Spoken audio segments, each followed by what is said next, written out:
In the quiet of our home, the memories of Amy, our only daughter, echoed off the walls. She was always more firecracker than flower, pushing boundaries and testing limits. As a dentist, I've seen my share of pain, but nothing quite compares to the ache of a child pulling away. My husband, John, a seasoned cop, always had a way of smoothing things over, but even he was at a loss when Amy packed up and left with that rock musician, her teenage rebellion reaching its peak. "John, how did we get here?" I asked one evening, staring at the empty chair Amy once occupied at our dinner table. One day she's sneaking out to concerts, the next, she's gone without a trace. John sighed, his eyes heavy with the same unsaid questions. "She's always been wild, Martha. Like a storm, you can't predict or tame it. But she's still our girl." But as days turned into months, with nothing but silence from Amy, the weight of her absence grew heavier. It wasn't until a photograph landed in our mailbox that we saw her again, not in person, but in a wedding picture, looking defiantly happy next to a man with a guitar and tattoos. No invitation, no call, just a snapshot of the life she chose over us. I remember my hands shaking as I held the photo, the hurt a tangible thing between us. "Look at her, John." Not even a note, just this picture. "She's made her choice, hasn't she?" John, ever the rock, tried to calm the storm brewing in me. "Maybe she's trying to reach out in her own way, Martha. It's a start, right?" But his words did little to soothe the sting of rejection. We continued on, our home feeling larger and lonelier by the day. Work was a distraction, patients and procedures filling the void left by Amy's laughter and chaos. Months had worn into a year with no word from Amy, and just when the silence seemed permanent, our computer pinged a Skype call. It was Amy, her face filling the screen, looking so different yet painfully familiar. "Mom, Dad, I need your help," she said, the edges of her voice ragged with wear. John and I exchanged a glance, the kind that speaks volumes without a word. "Amy, what's going on?" I asked, my heart hammering against my chest. She hesitated, her eyes darting away before locking back onto the screen. It's a lot. I've got a baby now, a little girl. And things, well, they aren't great. I need money, Mom, $1,000 a month." John's brow furrowed, his cop instincts on alert. "A grandkid? Amy, slow down. Why do you need the money?" She bit her lip, a nervous habit from childhood. "I just do, Dad. Please, I wouldn't ask if it wasn't serious." We sat in silence, the weight of her plea hanging heavy. Finally, I nodded, my decision firm, despite the whirlwind of questions. "All right, Amy. We'll help. But please, talk to us. What's been happening?" She looked down, a tear tracing her cheek. "I can't. Not now. Just, thank you. This means everything." The call ended abruptly, leaving John and I staring at a blank screen. "What do you think, John? Did we just make a mistake?" I murmured, the doubt creeping in. He shook his head, his hand finding mine. "No, Martha. She's our daughter, and she's in trouble. It's our job to help, no questions asked." "But a grandchild, John. A whole year, and she's kept this from us. What else don't we know?" I couldn't keep the tremble from my voice. "We'll find out, love. For now, let's just be there for her. However she'll let us," he replied, his voice a steady anchor in the storm. The days that followed were a blur of bank transfers and uneasy silence. I kept busy, the clinic a welcome distraction, but every time I came home, I half expected Amy to be there, waiting with her child. But the house remained quiet, our lives suspended in a state of waiting and worry. One evening, as we sat in the living room, the air thick with unsaid fears, John broke the silence. "She'll reach out again, Martha. When she's ready." I nodded, clinging to his optimism like a lifeline. "I hope you're right. I want to hold my grandchild, to tell Amy it's going to be okay. We will, love. We will, he assured me, though I saw the shadow of his own doubts flickering in his eyes. I whispered a silent prayer for my daughter and granddaughter, wherever they were. The plea had opened old wounds and new fears, but it had also rekindled a flame of hope. We were still a family, fractured and distant, but connected by unbreakable bonds of love and the unwavering promise to be there for each other, no matter what. It was one of those early mornings, when the cold bites at your bones, the world outside frosted and still. John and I were nestled in the warmth of our home, sipping coffee, the silence comfortable, if not a bit heavy with unspoken thoughts about Amy. That's when the sharp knock came, shattering the calm like a stone through glass. John and I exchanged a startled look, the same question in our eyes, who could it be at this hour? He stood up, moving towards the door, while I followed close behind, a knot of worry tightening in my stomach. He swung the door open and there, on our doorstep, was a sight that knocked the breath from me. Amy, thinner and more worn than I remembered, clutching a small bundle wrapped in blankets. Her eyes, red and swollen from crying, met mine, and it was as if the years of silence fell away in an instant. Amy? Oh my God, Amy! I cried out, rushing forward to wrap her in an embrace, the cold forgotten. Mom, Dad. I'm so sorry. Can we come in? Her voice was a whisper, hoarse and fragile. Of course, come in. John's voice was firm, guiding her gently inside as I quickly shut the door against the cold. Once inside, Amy unwrapped the bundle, revealing a tiny, sleeping face, peaceful despite the chaos. This is your granddaughter, she said, her voice breaking. Tears streamed down my face as I looked at the baby, so innocent and unaware of the storm she'd been born into. She's beautiful, Amy. What's her name? Amy hesitated, a shadow crossing her face. Lily. Her name's Lily. John, ever the practical one, sprung into action. You both look frozen. Martha, let's get them warmed up. I'll make some food. As I helped Amy out of her coat, the threadbare fabric and worn shoes didn't escape my notice. She was shivering, her body frail and tired. I ushered her to the living room, piling blankets around her and the baby. John brought in food, setting it before Amy, who ate with a hunger that spoke of too many missed meals. Lily, now awake, watched with wide, curious eyes, her little hand wrapped around my finger. Once Amy had eaten her fill, she looked up at us, her eyes holding a depth of pain and regret. I need to tell you everything. It's been so bad, worse than you can imagine. John and I sat, our hearts heavy with dread and love, ready to listen. As she spoke, her voice trembled with the weight of her story, each word painting a picture of a life unraveled, of dreams turned to nightmares. When she finally finished, the room was heavy with silence. I reached out, taking her hand in mine. Amy, we're here now. You're safe, both of you.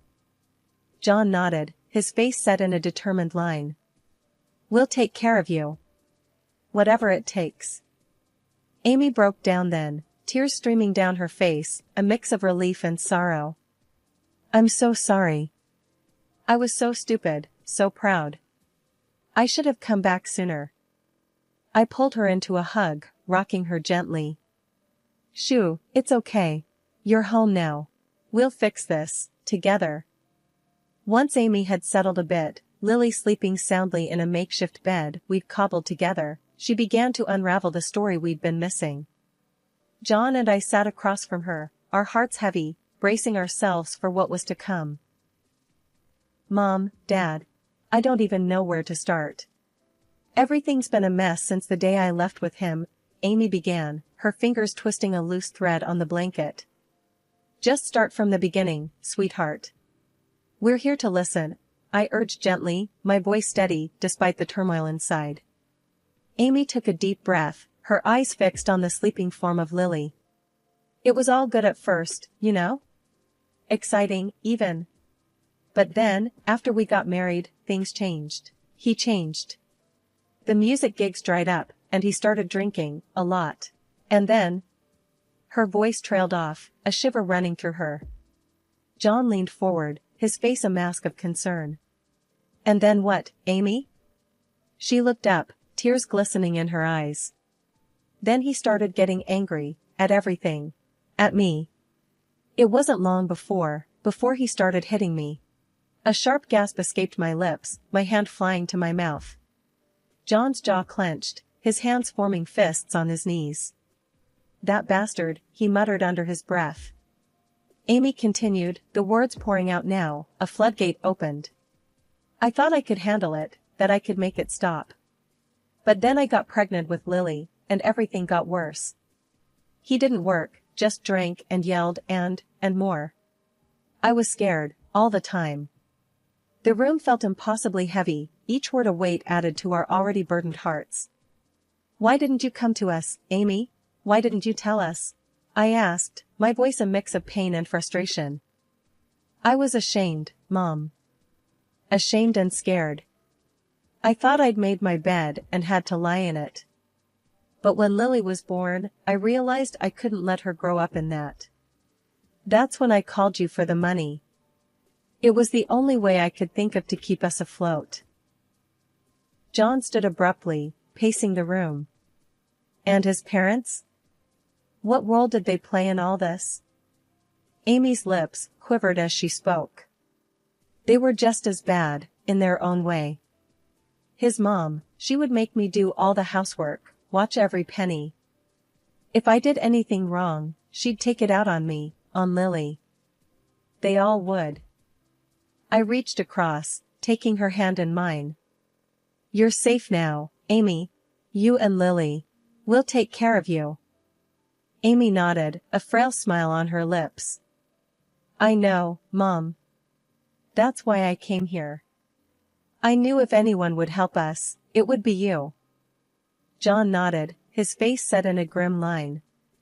Tell us how you managed it, Amy. We need to know everything to protect you. She took a deep breath, her hands wrapped tightly around her coffee mug. It wasn't easy. I had to wait for the right moment. His parents were out, and he was passed out drunk, like usual. I grabbed Lily, some clothes, and whatever cash I could find.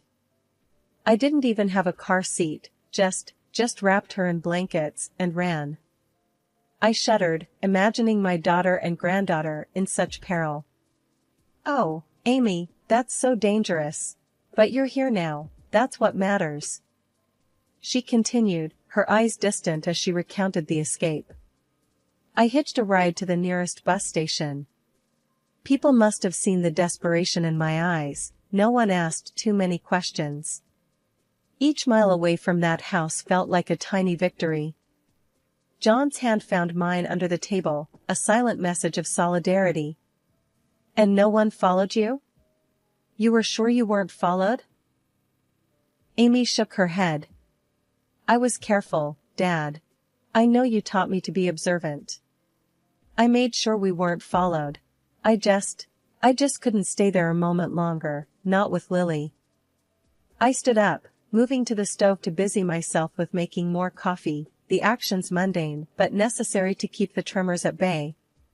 You're brave, Amy. So brave. We'll make sure you never have to go back there. The day passed in a flurry of activity, securing the house, making appointments with lawyers and therapists, anything and everything to ensure Amy and Lily's safety and well-being. John was on the phone most of the day, his voice a low rumble of barely contained fury and action. As night fell, Amy sat on the living room floor, Lily crawling around her, a scene so normal yet charged with the undercurrents of their recent ordeal. I can't thank you enough, both of you. I feel like I'm finally breathing again. John looked up from his paperwork, his gaze softening. You're our daughter, Amy. There's nothing we wouldn't do for you and Lily. I sat down beside her, the carpet soft beneath me. We meant it when we said forever, Amy. Forever means through the hard times too. She leaned against me, her body weary but her spirit flickering with the start of something new, hope, perhaps, or the beginning of healing. "I know, Mom. I know." As we settled in for the night, the house felt different, as if the very walls were bracing to protect its inhabitants. Amy and Lily slept in the guest room, their breaths soft and even in the quiet. John and I lay in bed, our hands clasped between us, a silent vow to face whatever came next together. The escape to safety was just the beginning, but as I drifted off to sleep, I knew we were ready for it. Ready to fight, to protect, and to heal. Our family, once broken, was mending, one day, one moment at a time. With resolve hardening in our hearts, John and I drove to the address Amy had tearfully provided. The house loomed ahead, shabby and forlorn, a stark contrast to the warm, loving home we had left. "Ready?" John asked, his voice a low rumble of contained anger. I nodded, bracing myself for what was to come. We walked up to the decrepit door and knocked firmly. Shuffling feet approached from inside, and the door creaked open to reveal Amy's husband, a picture of neglect and disdain. "We need to see Amy and the baby," John demanded, his gaze steely. The husband, with a dismissive snort, replied, "They're sleeping." "What do you want at this hour?" The blatant lie made my blood boil. "Sleeping? Don't play dumb. Amy's been with us since yesterday. She told us everything," I snapped, my voice sharp with fury. Behind him, his parents appeared, their expressions sour and defensive. "What's all this about?" "Our daughter-in-law is fine, just sleeping off her tantrums," the mother sneered, a vile attempt at nonchalance. John stepped closer, his presence imposing. "You think we're fools? Amy's safe from your abuse now. She's at our house, and she's told us everything." The trio exchanged nervous glances, the facade crumbling. "You can't prove anything," the father blustered, trying to regain some ground. Without a word, John reached into his coat and flashed his police badge. The effect was immediate. Their faces drained of color, their previous arrogance replaced by fear.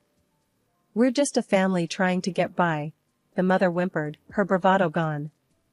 John's voice was cold, the anger controlled but palpable.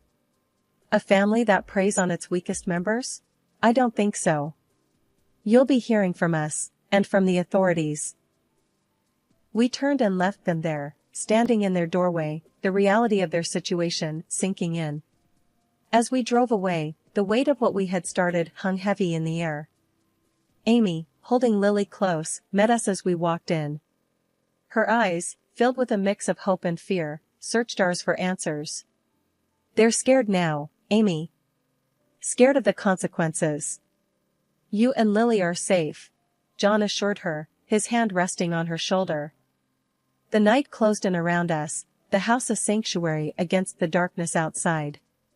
As we settled in, I felt a mixture of exhaustion and relief. The first step had been taken, the demons confronted. And though the journey was far from over, we had faced it together, a united front against the past and whatever future might bring. Our family, once fractured, was finding its way back, one truth, one moment at a time. The morning after confronting Amy's in-laws, John and I sat at our kitchen table, a silent agreement between us. Today we would ensure justice for Amy and Lily. John, with his years of experience on the force, made calls, his tone official and stern, setting the wheels of justice in motion. "Amy, can you tell us everything again?" "The authorities will need your statement," John said as he prepared a notepad, his expression serious, but encouraging.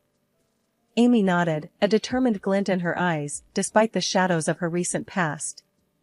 "Yes, I'll tell them everything. They need to know what he did, what they all did." As she recounted her story, her voice trembled but never broke. She was a portrait of courage, a stark contrast to the frightened girl who had appeared on our doorstep. "And when Lily was born, things got worse. I was isolated, controlled. I couldn't let her grow up in that." I reached over, squeezing her hand. "You're doing the right thing, Amy. They won't hurt you or Lily ever again." Hours passed, filled with calls and visits from officers and lawyers, each step a move towards accountability and protection. Finally, with Amy's statement recorded and the legal process underway, we had a moment to breathe. "Mom, Dad, will they go to jail?" Amy asked, her eyes searching ours for assurance. John nodded, his voice firm. "They're facing charges of abuse and extortion. It's a strong case, especially with your testimony. They won't be free to hurt anyone else." The relief in Amy's eyes was palpable. She hugged Lily to her, whispering words of love and safety to her daughter. The day turned to evening, and as we sat together, a sense of calm settled over the house. "I can't believe it's finally happening," Amy murmured, a small smile touching her lips. "It's only the beginning, sweetheart. But we'll be with you every step of the way," I reassured her, my heart swelling with pride for her bravery. John stood, looking out the window into the growing darkness. "They'll learn that you don't mess with family. Not without consequences." We sat in quiet solidarity, the trials of the past few days bonding us in ways we couldn't have imagined. The journey was far from over, but for the first time in a long time, there was a sense of hope, a light at the end of a long, dark tunnel. As night fell and we prepared for bed, I checked on Amy and Lily, sleeping peacefully in the guest room. The sight of them, so serene, was a balm to my weary soul. We had faced the demons, and though the scars remained, we were healing, moving forward together. As the days turned into weeks, the dark cloud that had loomed over our family started to dissipate. Amy, now officially divorced and free from the man and the in-laws who had caused her so much pain, was finding her footing again.